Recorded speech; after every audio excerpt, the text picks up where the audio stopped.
Greetings, gentlemen and ladies. I am the old school game snob. In today's video, we are looking at X number of tips. I haven't counted them up yet. X number of tips you may have not known about Diablo. Some tips, some tricks, and some random facts and trivia. Okay, hey, starting things out.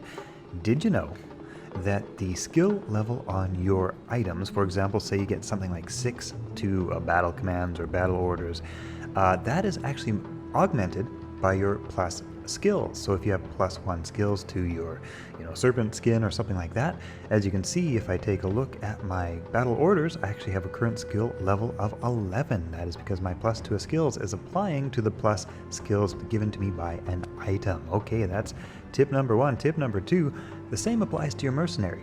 If you give him a plus to all skills, that will apply to his Defiance aura, or whatever aura you've chosen to give him. This will boost up his aura by whatever points the item boosts it up.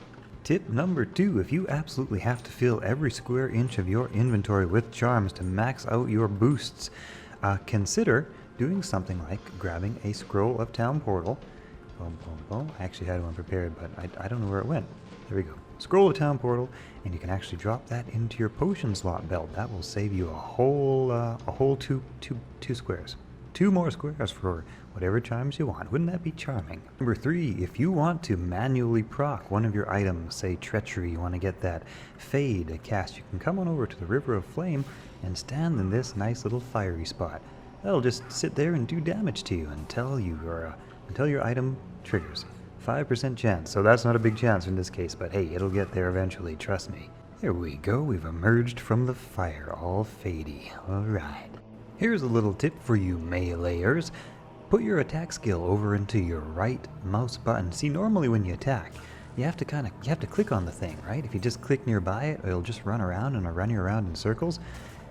If you hold down your right mouse button, it'll automatically attack anything you get nearby. So I'm just holding down my right mouse button, and anything that comes into range gets automatically attacked. That saves you a whole bunch of clicking. Here's a little tip for some quicker gambling, rather. Normally when you gamble, that is kind of your purchase speed right there. 1, 2, 3. You can actually speed. Let's see what I got here. Boom, boom, boom. You can actually speed things up quite a bit by switching over to Legacy mode and then double right clicking. It might have been a little bit hard to tell, but it's about 50% faster than the D2R click method.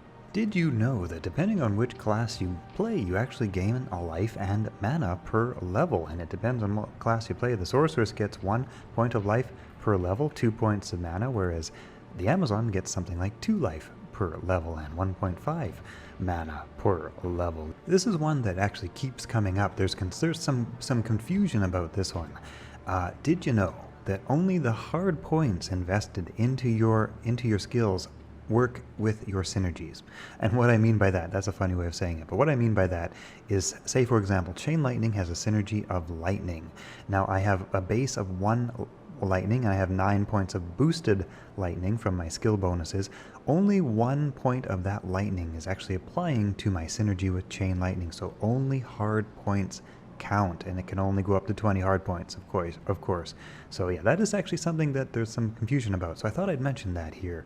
One of the easiest ways for a non-sorceress character to find a teleport staff early on is to start shopping at level 23. Any of the red staffs, the ones that you can't use, could potentially have a teleport charge on it. That is because teleport is a level 24 spell and you can't use it yet, so searching around and reshopping it at level 23 is one of the best places to do it. Actually, one of the best places to do it is in Lootgulane, a really close town entrance and exit to Drognan, and then you can say, hey Drognan, have you got any cool staffs for me, bro? And if they're red for you, they might be teleport staff. Then you can just reset his inventory just like that, super fast. Okay.